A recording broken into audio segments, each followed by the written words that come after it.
আপনার জীবনের সবচেয়ে প্রিয় নারী কে? স্বভাবতই অনেকেই উত্তর দেন মা। কেউ বলেন মেয়ে, কেউ বলেন বোন, কেউ বা বলেন নানি, কারণ সে তাকে কোলে পিঠে করে মানুষ করেছে। এমন অনেকগুলো সম্পর্কের কথাই উঠে আসে, খুব অবাক লাগে। একজন মানুষও উত্তর দেন না তার বউ তার সবচেয়ে প্রিয় নারী।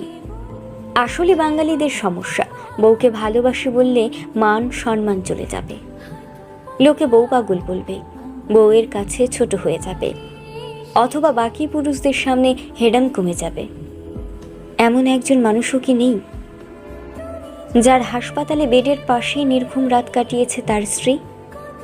অথবা একসাথে জীবনের যুদ্ধটা করবে বলে বাবার বাড়ির অভিজাত্যকে দূরে রেখে স্বল্প বেতনের ছেলেটার হাত ধরে বাবার বাড়িটা ছেড়ে এসেছে? শ্বশুরবাড়ির ঝাল তরকারি ভাত খেতে না পেরেও